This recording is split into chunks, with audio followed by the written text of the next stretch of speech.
Well, hello, folks. It's Jeffrey Shaw here from the studios of Radio FM 88 here in Brisbane. And the photo behind it is the train that goes from Cairns up to Mareeba, Kuranda, I should say. And it's a great scenic trip for any of those English people who want to come to Australia. In the meantime, without further ado, I'd like to hand you over to our co-host in the UK. He's just below me today. I've changed it around from the northern hemisphere to the southern hemisphere. We've flipped it around. So without further ado, so hello to you, Priti Pauline. Hey, good morning, Jeff. It's great to be here again. Oh, look, I've swapped. I'm on the top now. Very good. Okay. And I'm delighted to invite Rob to the show today. Rob Husband, greetings. Good morning. Lovely to be, or good afternoon or evening for different places, but lovely to be here. Excellent. Now, Rob, I understand you know the previous two guests that we've had, Penny Maver and Moonai. Is that true? Is that true? I know Penny. I think I've met Moonai, but I know Penny. I know Penny better from an organisation called the Argonauts. They were like a conscious leadership organisation that we did some. Both were facilitators as part of that community for a number of years, and Penny still works with them. Okay, brilliant. Yeah, based on the myth and the story of the Jason and the Argonauts. So that's you wear sheep's clothing then? We don't. We tend not to. But it's a possibility. Yes, it's a possibility. All right. And so today you've chosen where activism meets contemplation. So tell us a little bit about that before we get into a little bit more details. Yeah, I suppose what the reason I sort of chose that title is that, so I'm 61, so I'm getting a little bit older, you know, and you say you have I have, hopefully my mum died on her 100th birthday, so hopefully I've got like 39 years to go. So, but also I look back at so some of the rhythms and the patterns of my own life. You know, I suppose they become a little bit more important to me as I get a bit older, and I've realised that I've always had this rhythm and this relationship between the activism and the contemplation. So at heart, I'm an activist. Yeah? So I see. So and this is two parts. That one is, if I see a need, I will step in and I will try and find some way to resolve that need, whatever it is. So, for example, I did lots of work with rough sleepers, and so people sleeping on the streets, and I would, as opposed to, put a bit of money in a pot or something, I would take them home for tea, and I ended up renting a house where rough sleepers came to live. And so at heart, I see something and I want to do something. And then I realized that one of the things that can lead to is quite quickly is burnout. I realized that I needed to find ways to resource myself a little bit better. So I went through and this pattern, I suppose now, as I get a bit older, is it feels like I can do that on a bit of a daily basis. Whereas before it would be I would be really active for about 5 years, nearly burn myself out, and then go deep into contemplation for 5 years or 10 years. Do you know what I mean? So I think the balance has become a little bit closer together. But I'm aware that those two things have always been, I suppose, a rhythm in my own life that I've been trying to integrate a bit better. So that's why the title really. So would it be fair to say that the activism is doing part of you, and the contemplation is the being part? Yeah, that would be one way of looking at it. And I come from a tradition where I suppose activism, making a difference in the world, is really important. So I think there's a really healthy part of me that wants to, one of those phrases about leave the world a better place than I found it. And there's probably a less helpful bit that is about my value is in I'm valued if I make a difference. Do you know what I mean? So there's these two parts. There's probably a healthy part of that activism and probably a less healthy part. And I think the contemplation, the being, helps me to sit in. Actually, I have value just because I'm a human being. I have value because I'm alive. Yeah. And I can choose how I respond to what I see in the world. So I think, yeah, you're right. Yes. The being and the doing part. Yeah. Ah. And you mentioned about tradition. What kind of tradition are we talking about Yeah. in Okay. your world? In my world. Yeah. It's quite interesting. It's an interesting one for me to talk about because there's quite a motive for me. So I grew up in a very strong Christian evangelical community, and Okay. which had a real mixture of brilliant things and problematic things. So I learnt the value of community from a Yes. really young age, about what it means to share life with other people and other families. That was a real positive thing, and I think that's something that has stayed with me. There was a lot of unhelpful dogma, and and and the phrase at the time which was being used was, I don't really like the phrase, but the phrase was about heavy shepherding. Do you know what I mean? So there was strong steering on how you should live your life from those in authority. Do you know what I mean? So that was what I grew up in, and it was quite a strong tradition. So it was a real mixture of really beautiful learning. Friendships that I still have with people. It gave me an opportunity to do lots of music. So there's some beautiful stuff. And I've probably spent the latter part of my life trying to unpick some of that stuff, some of that dogma and some of that tradition and how it's impacted me and sat in my body for years. Wow. Hey, Okay. Rob, Yeah. when you the community and all that stuff, you took me back to the Arches and you took me to Coronation Street and EastEnders, because that's about building community, because that was an intrinsical part of, you're in the UK and you got all your little counties and you all got different inflections and different accents, but those three shows seem to be the one that bridged the whole of the UK and brought people together. Yeah, I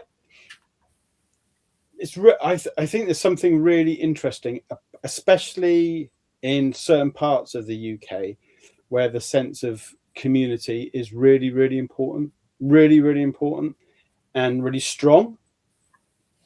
So I'm down in the southwest of sort of Devon, sort of, and yeah, so and there's strong local communities, and I find that really, really, it's really helpful. It's really positive. And then, as on an individual level, I also have a caution around sort of community because of some of the stuff I experienced within a strong community. So there's these two, a push and a pull towards, I love community. I long for it. I probably search for it.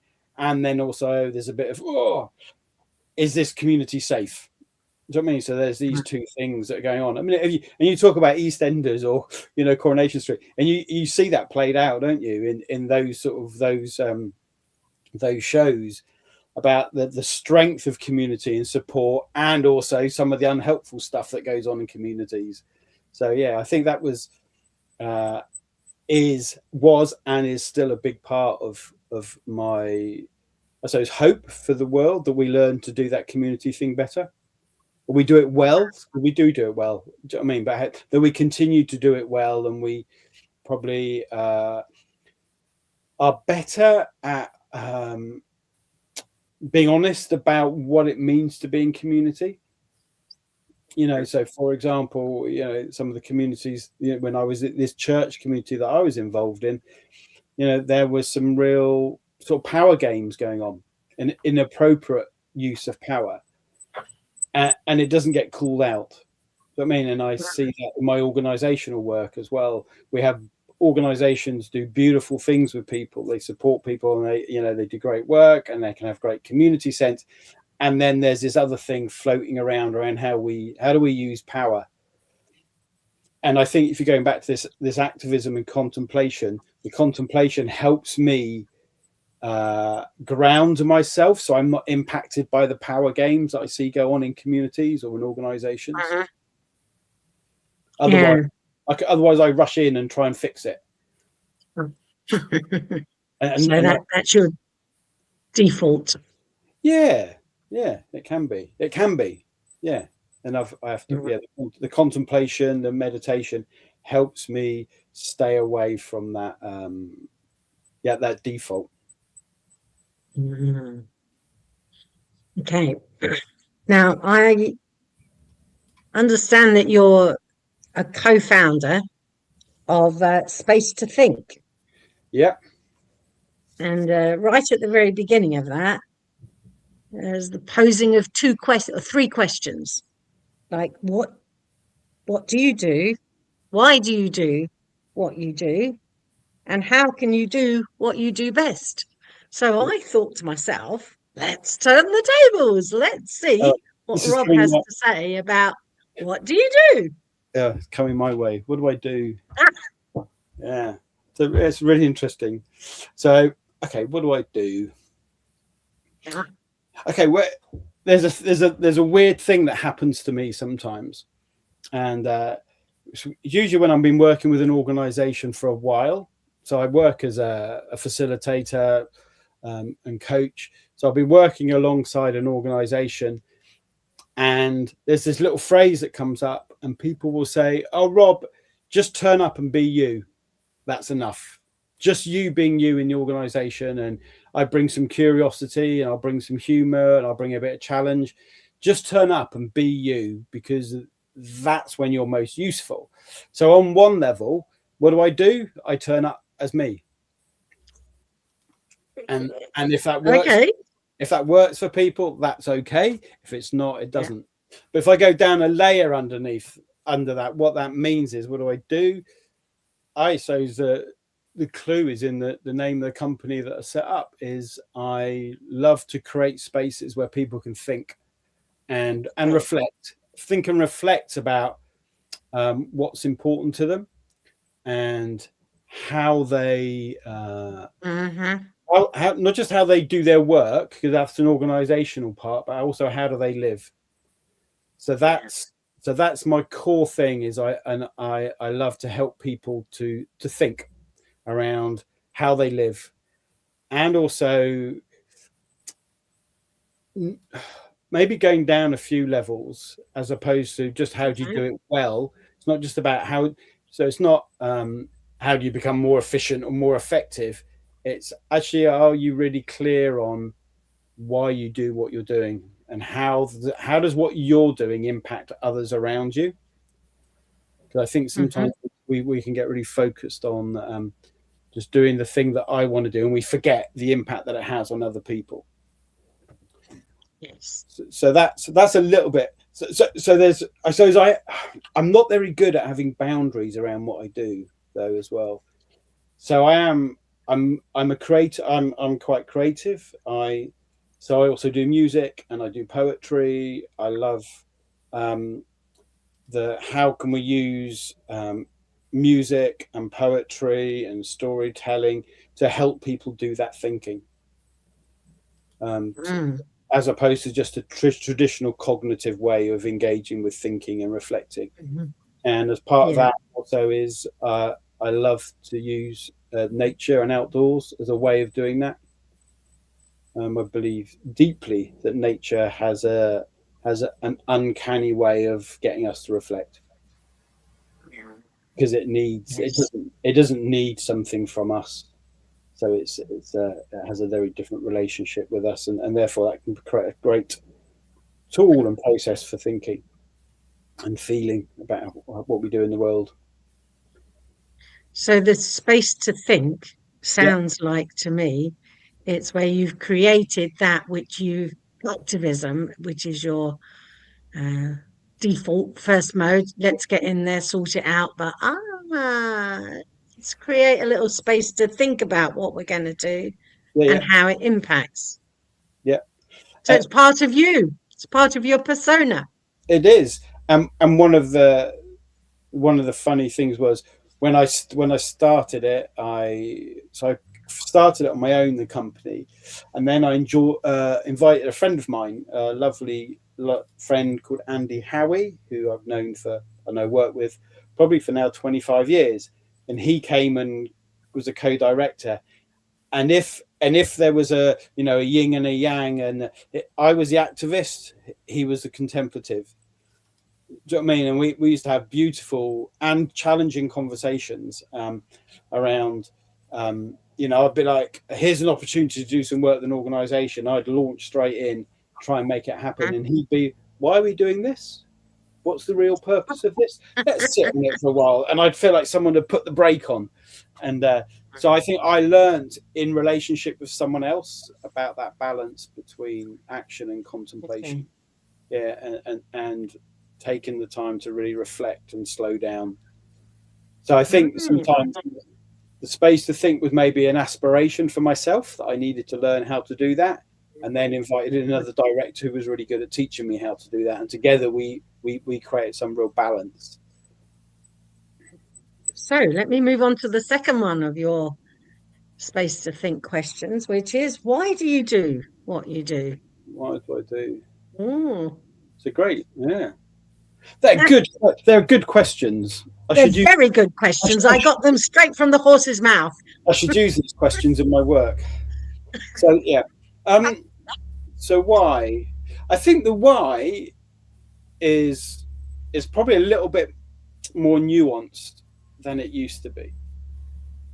So I think when I was younger, the why would have been because, like I mentioned earlier, I would like,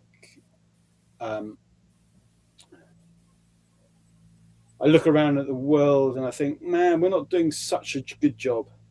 How can we do this differently?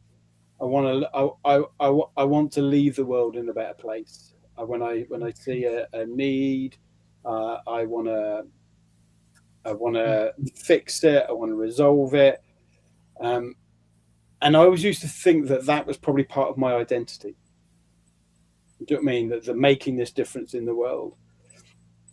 I think so there's like a real, for me, there's a positive motivating factor in there, and I have I have 3 adult children, and one of them I can remember him saying to me when he was probably about 13, Dad, I want to make the world a better place.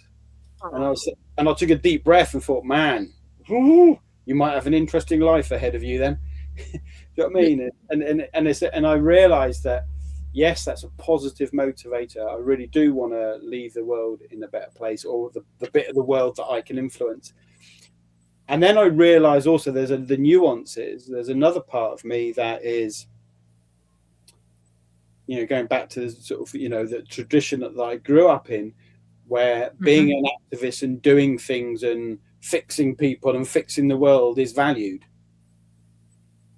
Yeah, the doing bit is valued. That was, the family culture and the Christian tradition that I grew up in, where, the heroes of the faith, if you like, were those that were out in the world reaching communities that never had been reached, without any thinking at all that actually what they were doing was bringing a load of damage and real pain. But their motivator was, we need to do something good out in the world. So I think there's these 2 bits, and I've realized that I'm having to unpick that second bit so that I can choose to do things in the world. Yeah. Because it's a helpful response, as opposed to a knee-jerk reaction to, I will feel better if I'm doing something that I perceive as doing good in the world. So I think there's a nuance that has appeared over the last sort of probably 10 years that I'm trying to understand a bit better, and realize that if I spend most of my time or more of my time doing what brings me joy and brings me alive, I will probably have most impact in the world. But that's a work in progress for me. And currently, what brings you joy? What brings me joy? Yeah, there are certain things that have have brought me joy all my life, and one of those is natural world, being out by the rivers, out in the hills, in the woods. It's one of the places that where I feel most content and most at peace, and so that brings me real joy. I love that. I feel bereaved if I don't get enough of that. It's not like, for me, it's not an option. If I don't do it, it really impacts me. So that's one thing that brings me joy. The other things that bring me a lot of joy are music. So I do a lot of singing, songwriting, and again, that's been with me since I was about 13. But I've been doing more of that over the last 5 or 6 years, and that's the place where I go to, where I disappear into time. Doesn't matter anymore. I'm just in a flow place. So that and writing poetry is something, again, that's appeared a little bit more over the last sort of couple of years. Lots of things bring me joy. Actually, life brings me joy. I think one of my moves away from being, in the activism space. So I did a lot of environmental activism and involved in social disobedience, and that's a really high pressured space. Do you know what I mean? It brings I found it really high pressured, and we're helping organising protests in London, and that we're bringing centre of London to a standstill, and then I realised that what I needed to do to counteract that level of activism was actually I needed to find more joy.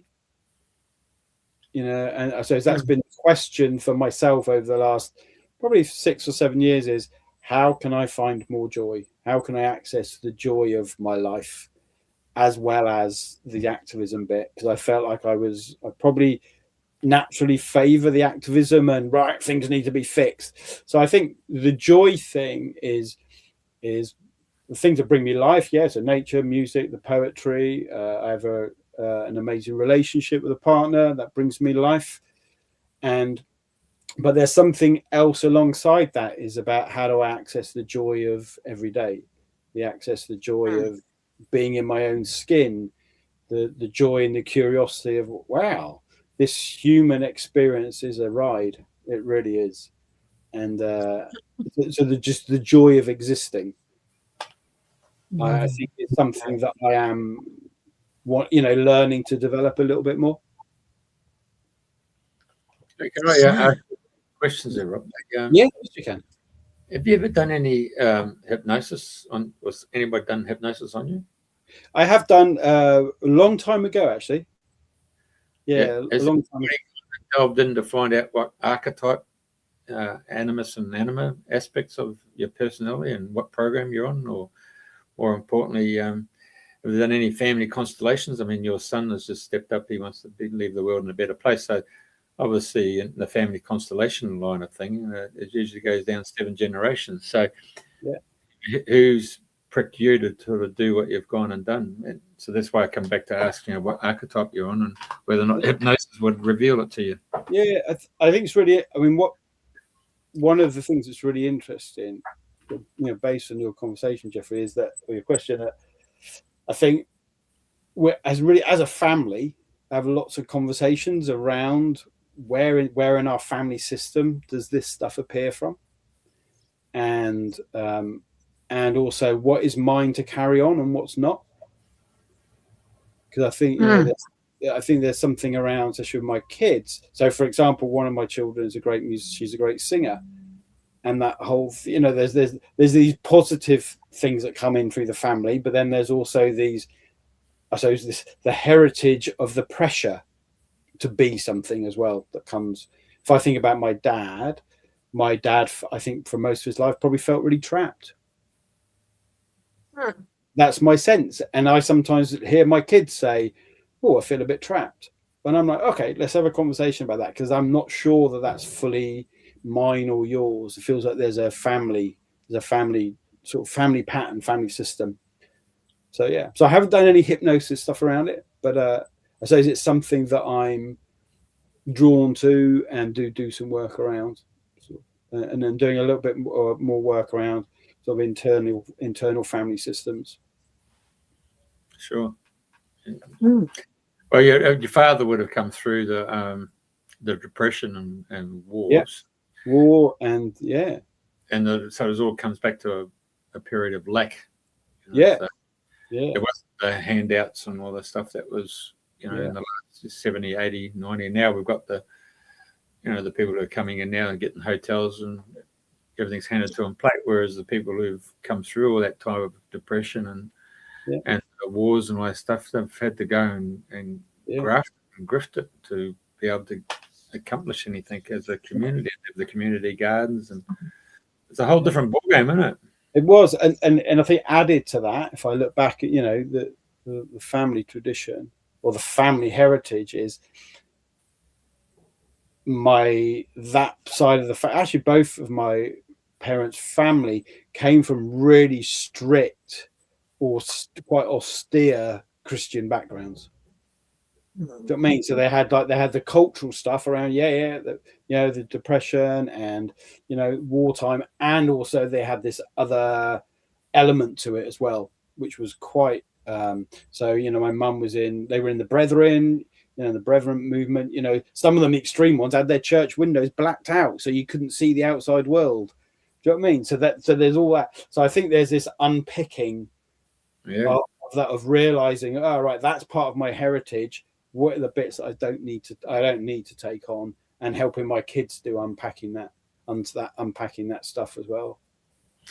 Yeah, because our first co-host, she was a lady who did hypnosis and did the family constellations, and she had some great successes there in cutting the cords. Yeah. The new soul that's come in to actually propagate and move on to a new paradigm. I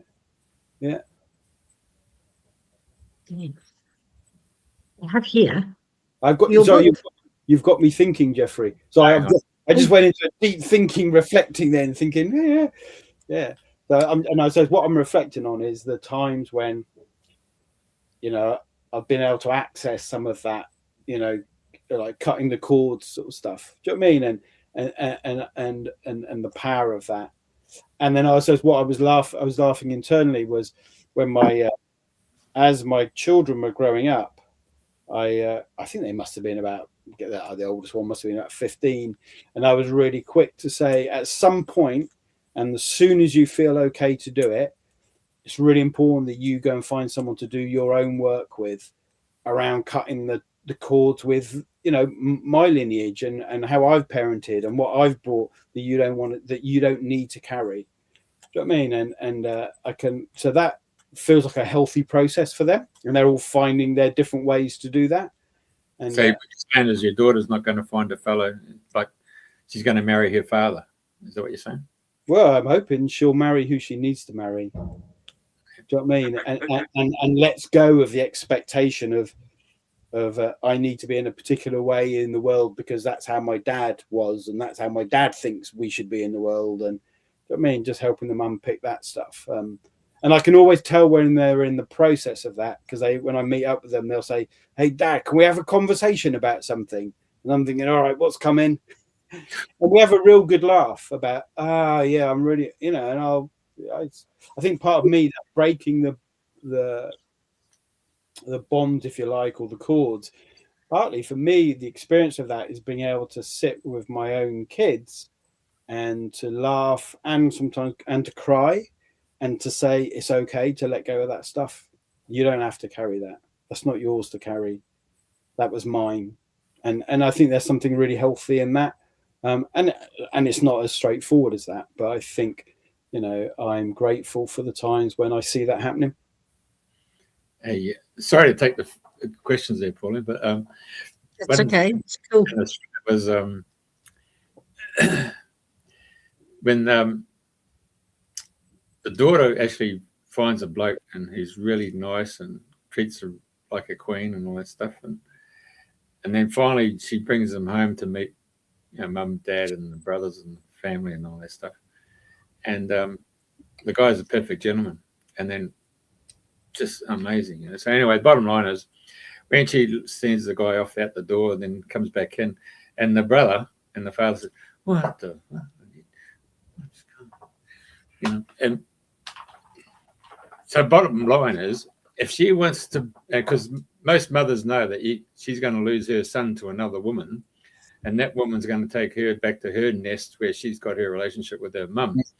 So with this daughter, who gets a bloke that's not going to go really well with her father and her brothers, mate, that bloke gets the flick, and she has to find someone who's going to be acknowledged and accepted by her father and her brothers.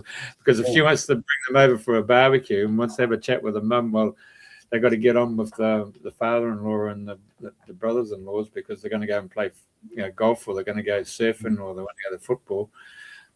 You know, we're in a different world. You know what I'm saying? Yeah, I'm waiting for that to happen. I will have to. I'll work with that one when it comes. Yeah, but no, but I do get. I think it's really fascinating, isn't it? How I was married for 28 years, and separated a few years ago, and I've done a lot of reflecting about how do we choose partners? Why do we choose partners? What is it we're hoping to get from that relationship, and what are the patterns that we're bringing into that relationship, so why we make those choices. So yeah, I've done a lot of reflecting around that. How do we end up with the partners we end up with? True. I mean, there's a great story was sent to us last week about some psychiatrist, and said, Jeff, the marriage has come to an end because they've got the life of the smorgasbord of going out, and like a smorgasbord is food, and you're taking samples and all that stuff, and then you bring it back to the home life, and you can share those stories and all that stuff. It gets to a point that you just get off, and then you come back, and you're sitting on the couch, and the TV's in the going in the background, basically, and then she's on her phone scrolling, and you're on your phone scrolling, and the art of communication has died, and then basically the essence of being able to go out on a date night no longer exists. The flirtation is stopped because you become compatible to the point, you know everything about that person, and there's no fresh food coming on the table in the sense of knowledge and communicating all the different. Well, I'm calling it a smorgasbord of life. Yeah, you've got to get out and about. I had a really interesting conversation a couple of weeks ago about this, about also different people. We want different things from relationships. So for some, it's like, I want a companion, I want a friend. Do you know what I mean? For others, and I think I realize that this is the same for me, I want someone with whom I can explore what it means to be a human being. Yeah, that's what really interests me. So the companionship's great, and we'll do things together. But at the heart of it is, I want someone who can be a mirror to me, so I can see more of myself, and in an intimate relationship. Do you know what I mean? And I've realised that not everybody wants that, because that can be a bit intense. That can be a bit, because we're, me and current partner, we're quite curious about our own behaviours. We're quite curious about how we relate to each other and why we do certain things. And so, do you know what I mean? So there's always this curiosity, and it's the place where we learn about what it means to be a human being. And I realise that for some people, that's not the relationship they want. So it was really interesting. It was really helpful for me to realise what I'm looking for and what I get from relationship. What brings me joy in a relationship is probably sometimes what is very uncomfortable for other people. I want to have the conversations in a relationship that sometimes people will shy away from. That's uncomfortable. Do you know what I mean? Well, I'm like, no, that's where the learning is. That for me, that's where the uncomfortableness and the joy is. So would you say that's more of you come from a headspace all the time? Like you're processing and you're articulating, and it's more in the headspace, and you've got to move that from the headspace into the heart space, and really emotionally, come to a point where the touchy-feely, like the 5 gifts, the 5 love languages. Yeah. I think that's always going to be a continual learning thing for me because I have an analytical brain. But it's not just about that finding out about myself as a human being in a relationships, not about just an analytical thing. It's about a felt thing. It's about felt body, emotional learning as well, not just a head thing. So it's not just an analysis of a relationship. It's the learning to experience a relationship in its fullness, in it emotionally. So I think that that's always I come from a family of thinkers. Do you know what I mean? So I'm aware that's probably part of my learning at the moment is how do I do that learning from a real emotional point of view as well.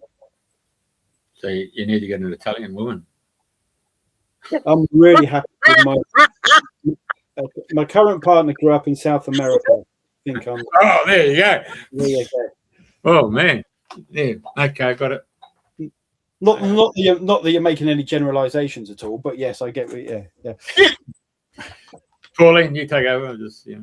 No, you're doing so well.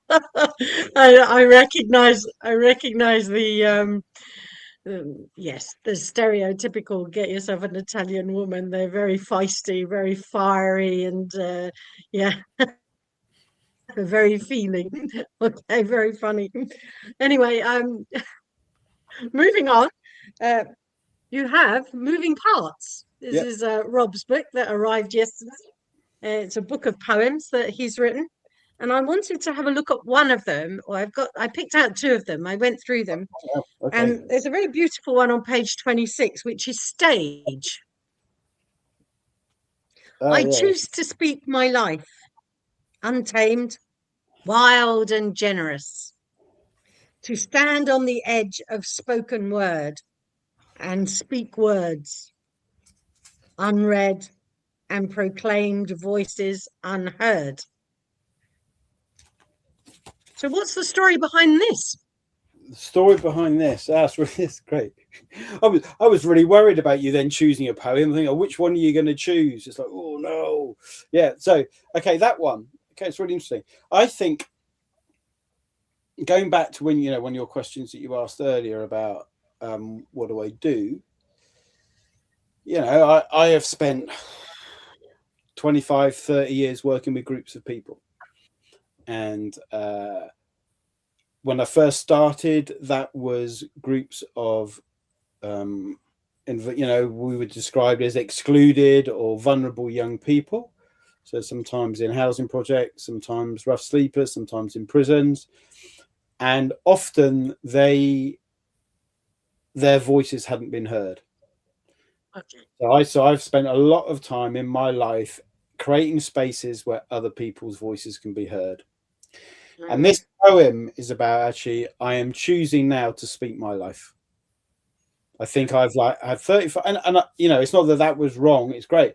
I've had those years of creating spaces for other people to speak their truth, to speak their lives, and now I want to do the same for me. So that's about the poetry, and I want to speak my life, and there is something about I don't have a fear of it, but I'm quite happy to be quite raw about my own life. You know what I mean? So some of the poems in this book I've sent to friends to read, and they've said, "Oh, Rob, that's a bit raw." A bit, and I think for me, maybe that's something that's really beneficial. I find it beneficial. One, if it's beneficial for us to be more truthful about and honest about the rawness of life sometimes. So that's what that poem is about. It's an invite for me to get out on life stage, to perform more, to sing more, to write more songs, to read more poetry. Do you know what I mean? And to share my voice with people as well as continue to give others their voice. But there's something about there's a shift of balance for me that is happening currently. So if there were a poem in your book that you would choose to give to the world, which one of them would you be? Because I've picked one, and there was another one that I was quite taken with. But I'll hand it back over to you. What's the one you chose first? So, First one I chose was page 26, and then 36. Stage was the first one, and then I looked at page 36, that one. But oh yeah, about the duality, certainly uncomfortable. Yeah, this is actually. I think she's listening. Actually, this is about my partner, and about the invite. So here, we're going to go back to the activism sort of part. I did a lot of work around sort of with an organisation. I don't know if I think they were in Australia as well, Extinction Rebellion, and there are mixed reviews, Yes. mixed thoughts around. That's fine, and so I would go and do talks for people around climate stuff, climate crisis, climate emergency. What's the potential of us if we don't do anything, we don't respond? So actually, one of the things that I've learned through my relationship is that there's almost like something really helpful about going, yeah, man, we are a funny species. Do you know what I mean? And actually, we do some weird, funny stuff. And sometimes to be able to laugh at our own mortality is really important. So that's what that poem came from. There's something about that, that her ability to laugh at, we may disappear off the face of the earth. Wow, yeah, that's funny. Some other species will come along and have their turn and try and work out their way of how to be on the world. So there was something about a lightness. That's where the poem started. But also, going back to what I was saying about our relationship, that the comfortably uncertain and certainly uncomfortable. Yeah, there's a mixture of I like the play around paradoxes and things that don't always sit next to each other. I think that's been part of my learning around, activism and contemplation, joy and pain. Do you know what I mean? How do these things sit together? So that was where the poem came from. Shall I read it? There is yes, go ahead if that's one. Yeah, go on. It seems a bit yin and yangish, doesn't it? As you mentioned before, like you say, the dualism and the unity. So go for it. Yeah. So it's called Certainly Uncomfortable. You look into the face of extinction and smile at the possibility of our burning.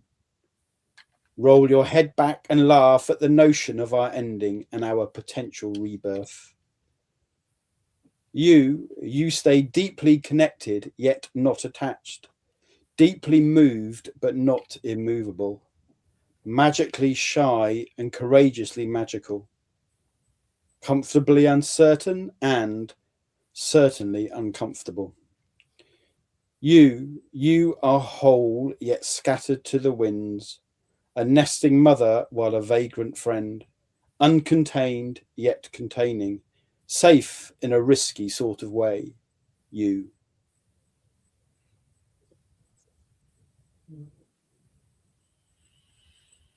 I think you were saying about the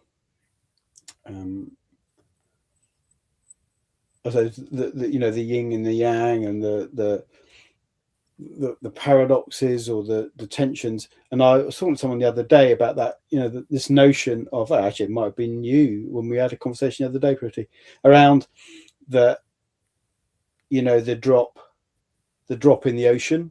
It's an individual drop, yet it is also the ocean. It's not separate. And I quite like with playing around that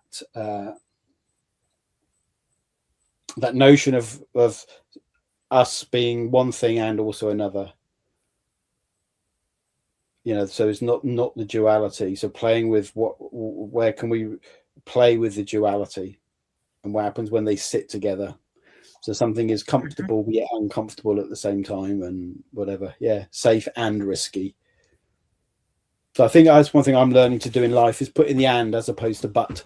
So as opposed to something it's safe but risky, it's safe and risky. Mm-hmm. There's a lot of truth in that.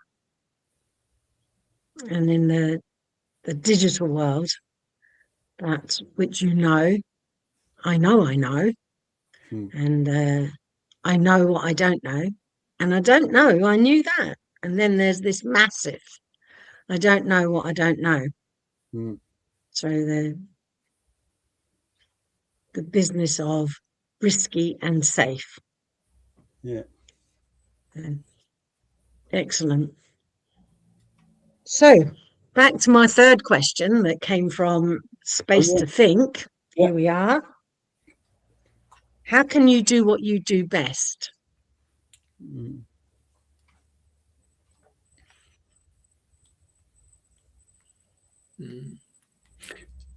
I pause because I'm like that. I think that's I'm having to apply that in so many ways to sort of my own life. So I've been if I think about creativity, so if I think about songwriting or poetry or maybe creative leadership programs or whatever, I think I'm learning that when I'm at my best, I'm turning up with my creativity every day.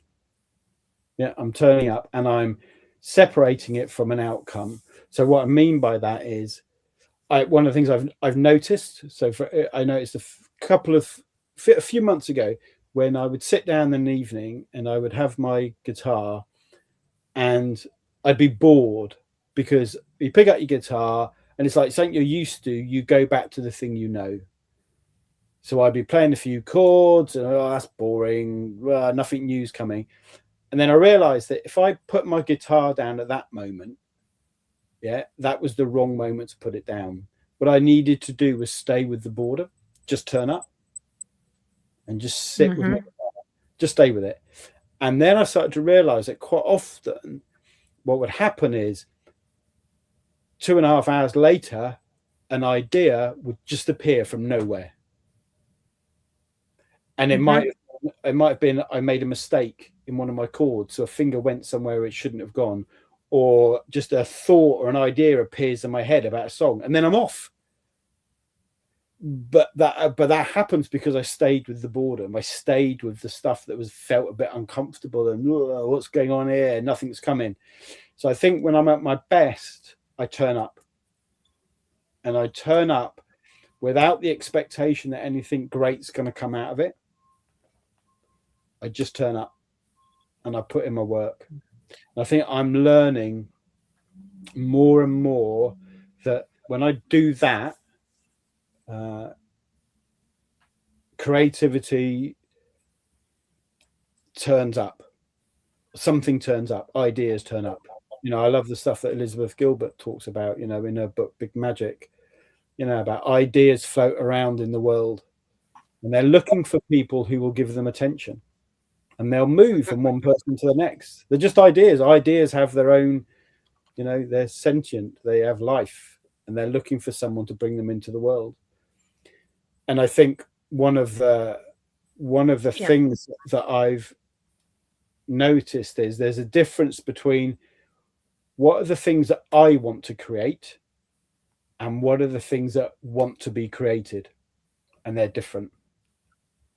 Yes. And I think when I'm at my best, I'm more open to what is it that wants to be created in the world and how can I be available for that to be created. So I think when I'm at my best, I'm in that space. When I'm working at my best, and this is to do with not just music or poetry, it's to do with I design some leadership programs, and try and do that in quite a way that's a bit disruptive to the normal way of thinking around business and leadership.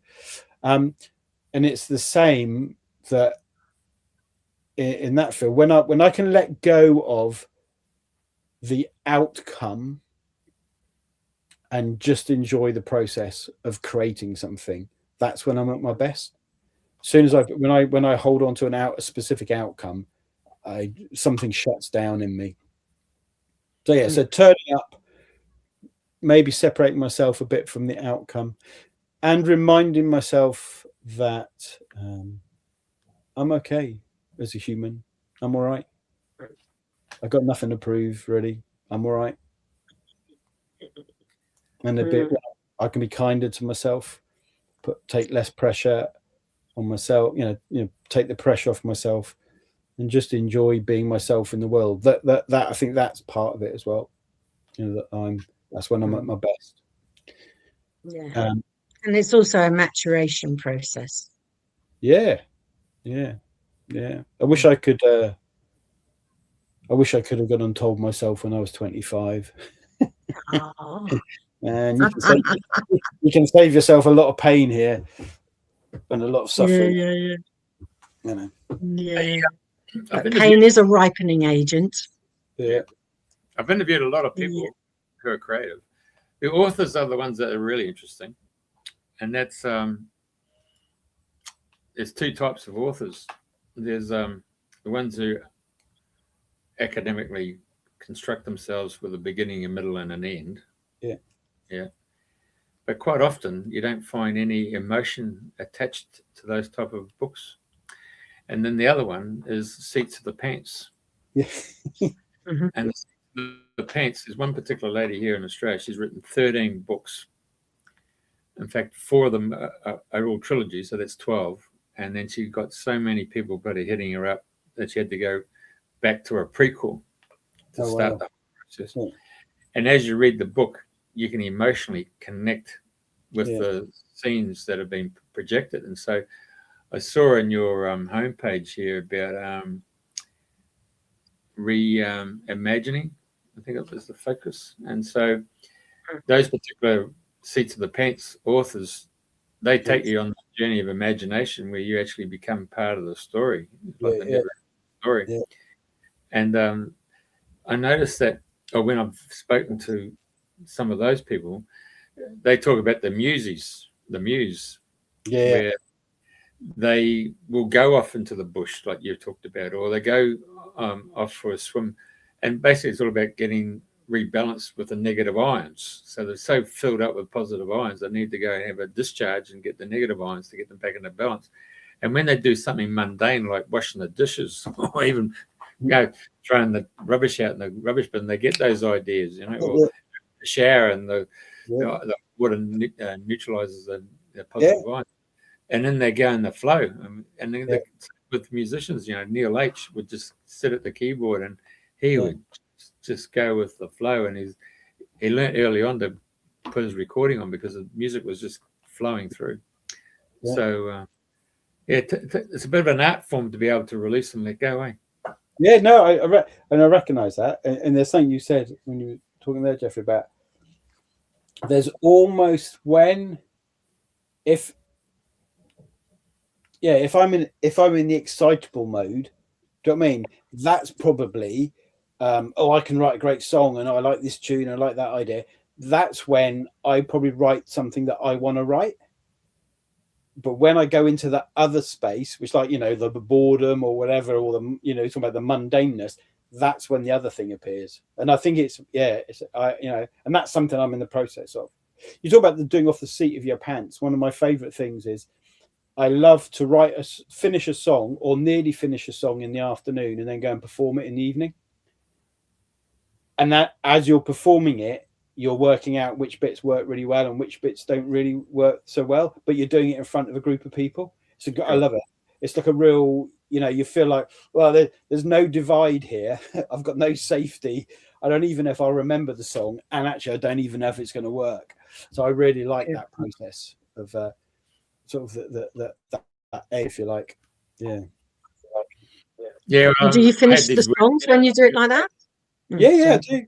Yeah, I do. And sometimes there are 2 or 3 iterations because it feels like there's an energy exchange that happens with people who are listening. There's something that happens. You think, oh, this bit feels a bit flat. There's something about the energy leaves. All right, okay. So there is something about whether it's an energy exchange or there's something that happens with an audience that you start to realize, that bit works, that doesn't, I'll go away and change it a bit. So I tend to finish them, and I'm getting better at discarding the ones that aren't good and just saying, nah, that was just me, that's me trying to create something as opposed to something that wanted to be created. I'll just leave that. Have we had Mary Rodwell? No. So she's into extraterrestrials, UFOs. Started off life as a nurse, became a DC nurse. Then she moved into hypnosis. Anyway, in there, she had all these young kids come in, and they come into her room, and they would go, boom, straight in. She had this humongous big bloody poster, and they all came in and knew exactly what that poster, the picture that was in the poster. But an adult come in, adult wouldn't even bloody contemplate what was going on there, but those kids did. Anyway, she calls them the new humans. And so their skill was not reading a book. Their skill was you give them the book of the author, and they pick up the book, and they would then psychometrize not the book, but the energy of the author. And then so they would tune in onto the actual author's energy that had been imprinted in the book to the point, that's truth. Nah, full of shit. Boom, boom. So that's the way, it's the new paradigm for the young ones who've got this ability to tune into the energy. Yeah. Have you listened to the I've forgotten what it's called. There's something tapes. I've forgotten what it's called. Telepathic or Celestine? The telepathy tapes. Telepathy. Tapes. I picked that up on telepathy. Okay, yeah. But there's something around this they did a lot of work, a lot of research around non-verbal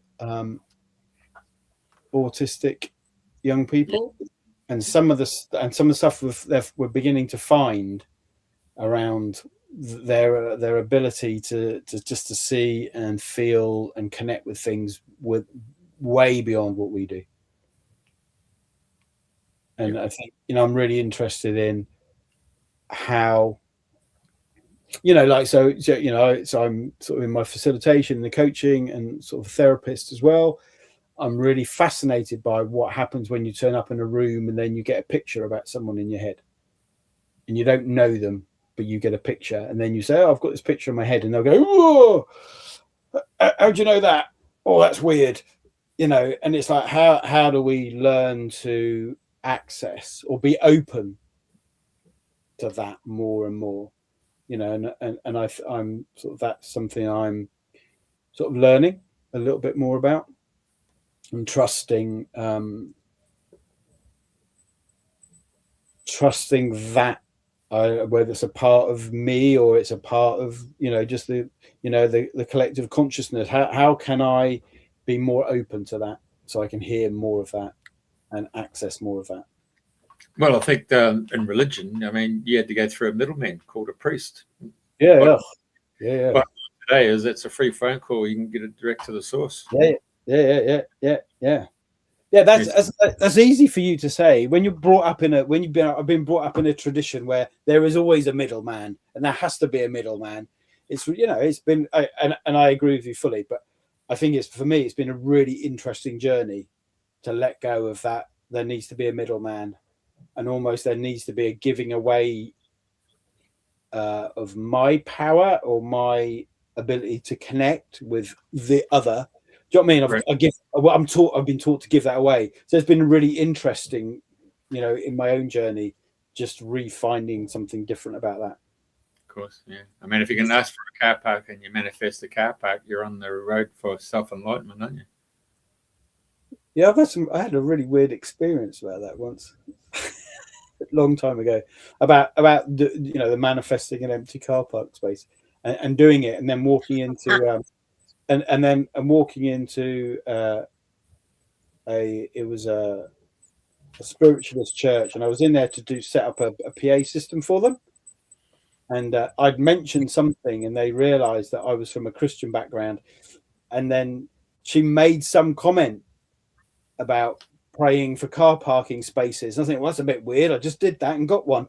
And it was just, yeah. So I think of that thing. What is going on here? There's something going on here that, you know, I'm not quite aware of. So, yeah. Yeah. I think it's, I think, you know, this whole thing about there not being a middleman or a middle person or a middle thing. Yeah, I think, yeah, we're some parts of society, some parts of the world, we're learning that. We're learning that. Yeah. No middleman. Yeah. And yet we still put middlemen in, or middle people in. Yeah. Well, the thing is, most of the And days, what you've been saying. sorry, religion always gets caught up in the idol and not the ideal, isn't it? That's the issue. So if you can follow in the footsteps of the ideal, you've become a far greater individual in terms of manifestation. Yeah. And be a light to other people around you. Yeah. Okay. So I'm reminded of Victor Hugo when he says that there's nothing more potent or powerful than an idea whose time has come. Yeah.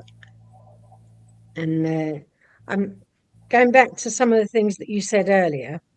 I'm interested to explore with you, if you're willing, how you've experienced burnout. Okay. Okay. So in terms of how, okay, there are two bits there: how I experienced it and how I got there. Yeah. I think how I got there was, I suppose, an unhealthy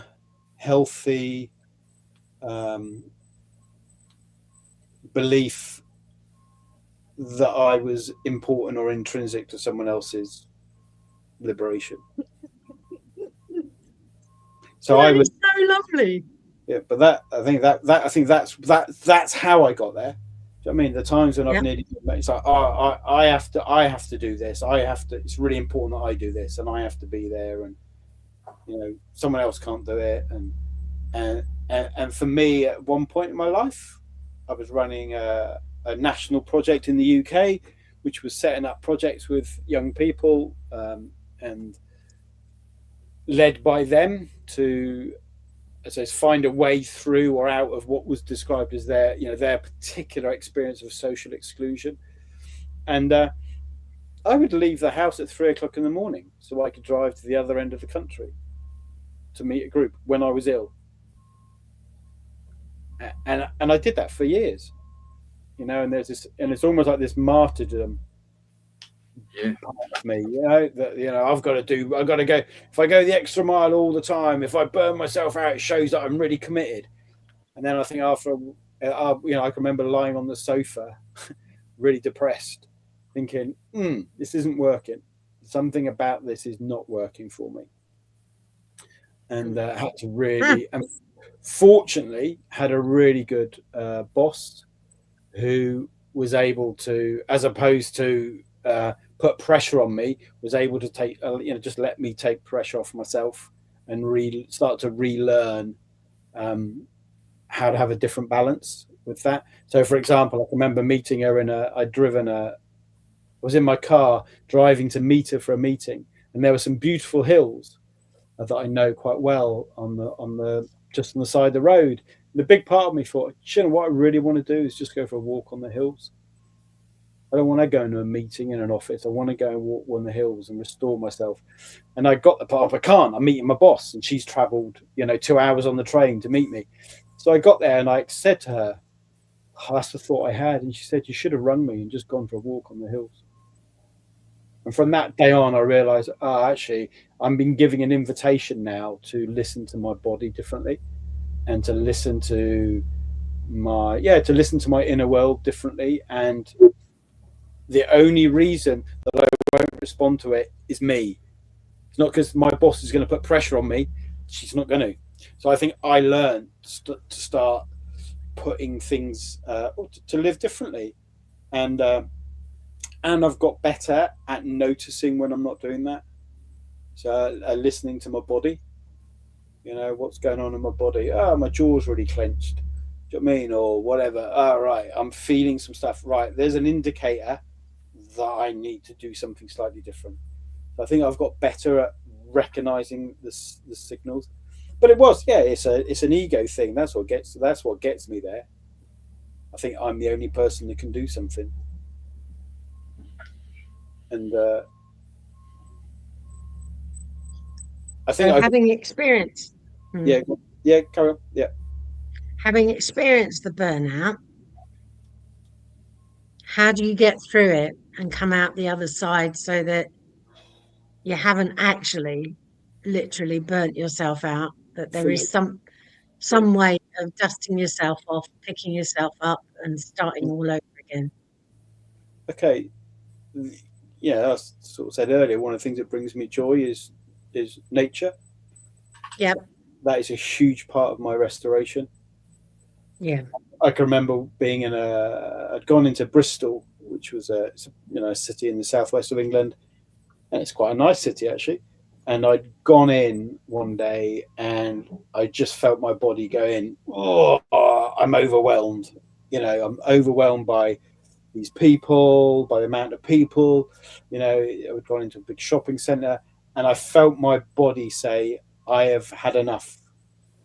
So what I did was I said, right, I'm going to get out of the city and I'm going to go and I'm just going to walk in the woods. And I can feel it really quickly for me. I connect with, being outdoors, walking, whether it's walking, swimming, cycling. There's something about being outside in nature that really restores me really quickly.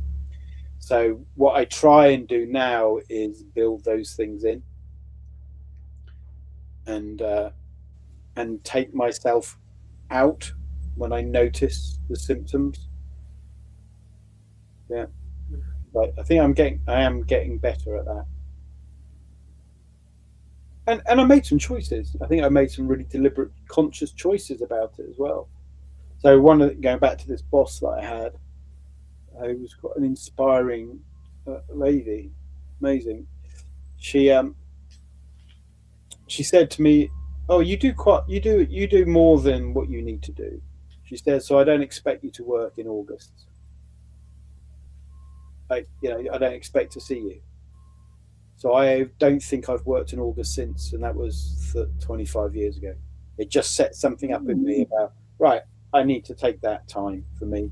And then it's like, oh, actually, when I ran my own company, I'm not going to work school holidays. Okay.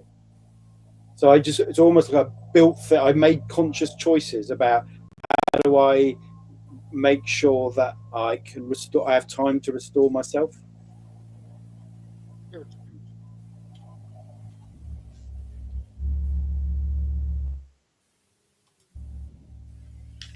I just turned you off. Are you building a winter? So that's again. When nature is a built-in winter.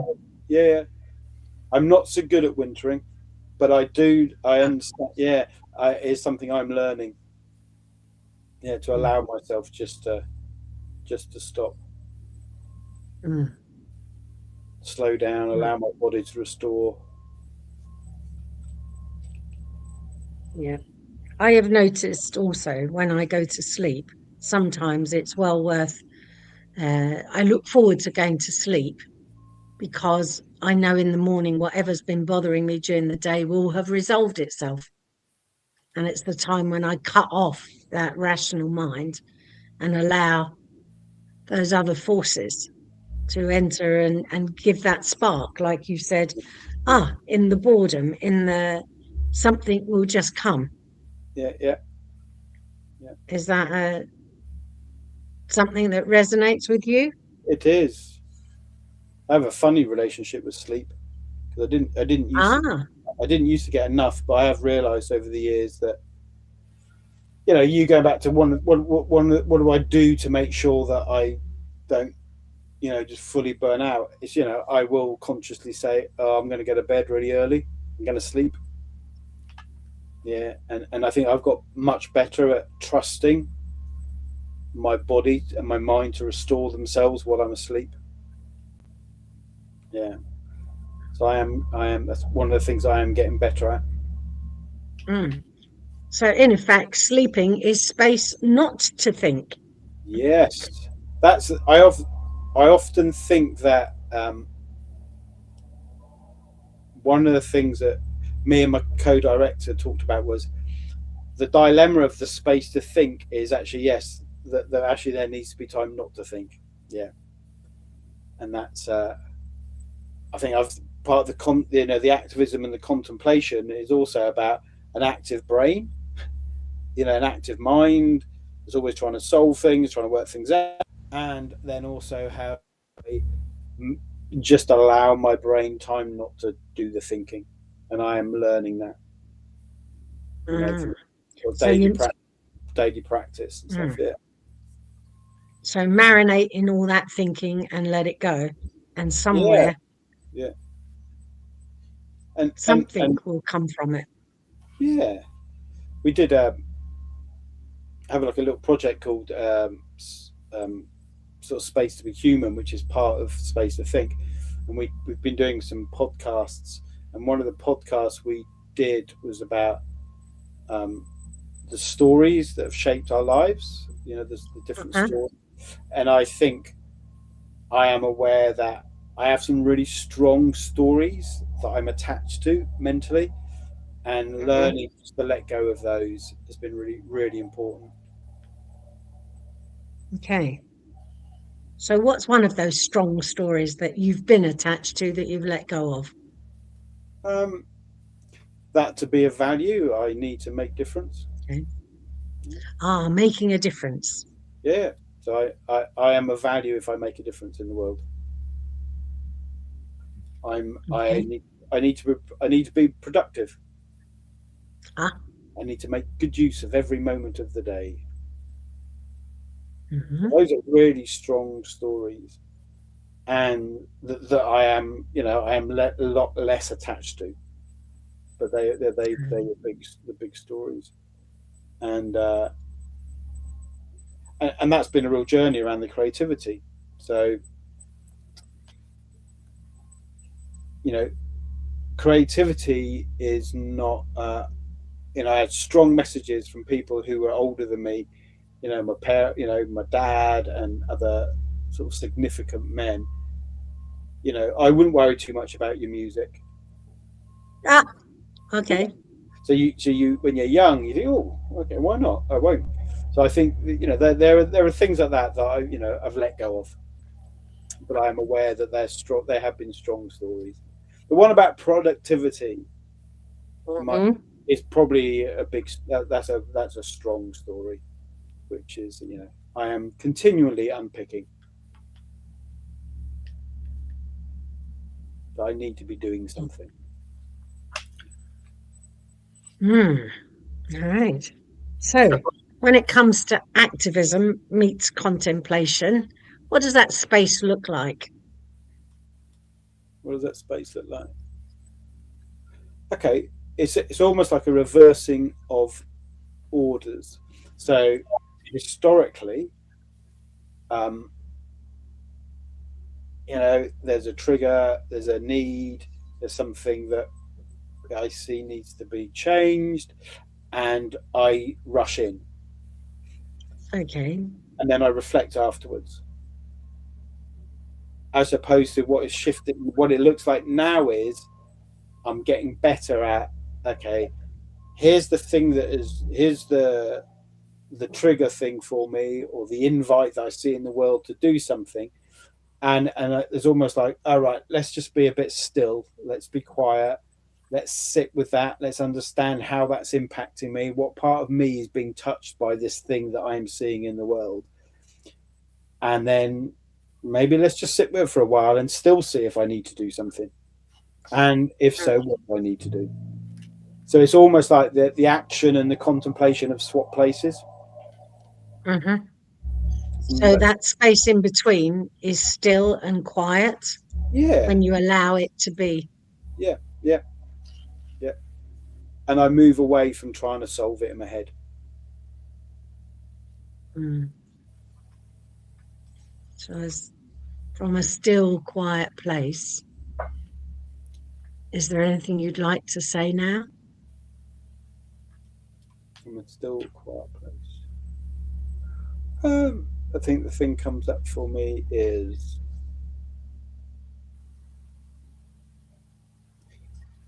maybe the world is just where it needs to be. Maybe where I am just where I need to be.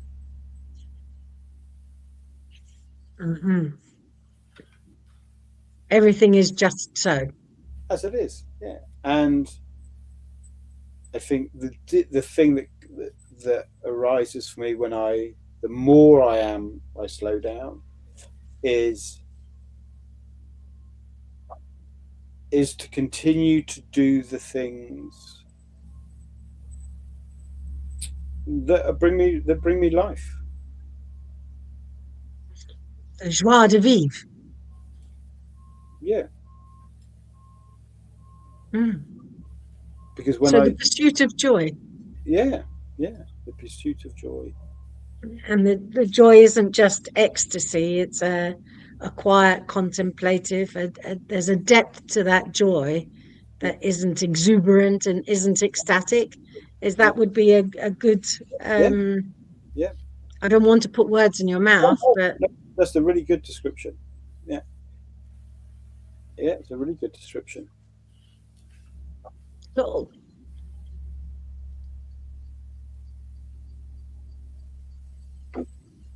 And even the reflecting on it, do you know what I mean? I feel I can feel the shift in me as just the slowing down. Mm-hmm. Because the activism has pace to it, because it's got to happen now. Yeah. And it's like that, as opposed to for me, the contemplation, the stillness and the silences, as those time scales matter less. Mm-hmm. The urgency disappears. Yeah. Well, here in the northern hemisphere, we're entering into springtime, and things will spring into action, and nature will spring. The buds that are all tightly closed, within a week, they're all going to be out there. So we have naturally around us an energy that is very active. It's closed and it's waiting to. And even now, it's February, and the daffodils have been out for quite some time where I am, which is a little bit. I was expecting them in 2 months' time, but here they are. Yeah. So, in Australia, you must be in the contemplative mode. Are you coming into autumn now? Mate, we're in Queensland. We have 2 seasons, the wet and the dry. So the wet is like November, December, February, the cyclone season. And people come to Queensland because from about May, June, July, August, which is the winter, people come up because of the sunshine. And that's like 23 degrees, 24, 25 degrees. All right. Celsius. Yeah. And that's the dry. If you want to so go Australia's quite polarised then? Well, if you want to go to Victoria, Victoria and Tasmania, you'll get the bloody 4 seasons, won't you? In Melbourne, you get 4 seasons in a day. Yeah. Yes. There you go. Okay, Rob, bringing this to a close, is there any questions that I haven't asked that you would like that I would have done to explore more about Rob Husband? No, I've enjoyed the process of having my own questions thrown back at me. You have to change your name to Rob Wife. Yes. I have a really good friend of mine who died over Christmas, and he always used to say to me, we used to go walking together and do music together and loads of stuff together, and sometimes he would get really, really challenging with me. He'd ask me really uncomfortable questions and be quite direct and challenging. And if he saw me feeling uncomfortable at all, he'd just say, "I'm only doing what you do."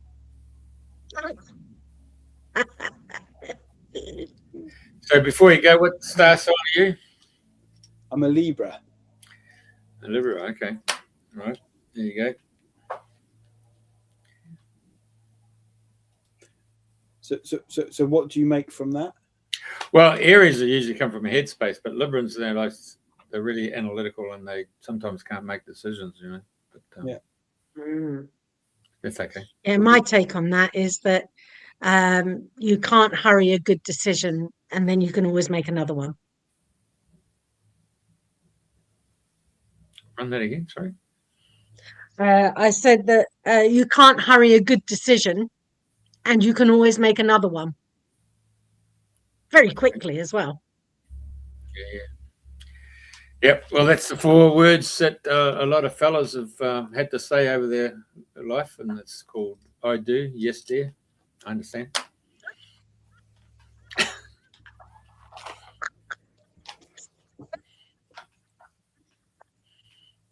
Yes, you do. It's genius. I do, and yes, dear.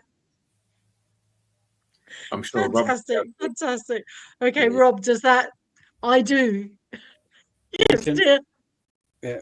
Well, yeah, I'm not sure that I would. I think there may be another conversation around that. Oh, because your partner's listening to the show. No. I come from a really, really strong male heritage, like 4 brothers. Yeah. So do you know what I mean? So I probably have a working out what does it mean to be a healthy male? What does masculine mean, and therefore how do we communicate about our relationships and stuff? So Yeah, big subject. We'll have to be back on that one, mate. Yeah. Well, I have to say, there's something quite ironic about Mr. and Mrs. Husband. Oh yeah, there is. Yeah, there is. My kids have grown up with lots of jokes around them. Sure. Ah, okay. Mr. and Mrs. Husband. I do, yes, dear. Yeah. All right. Hilarious. Sorry. Yeah, bloody brilliant, Rob. Thank you very much for sharing your time. And it's cool. Yes, thank you. Yeah. All right. Thank you very much for the opportunity. It's been great. Yeah, it was very good to talk. Been very interesting. Thank you very much for being here and sharing your stories about burnout and relationships and the space to think. And we experienced that while we've been here. Thank you. Thank you very much.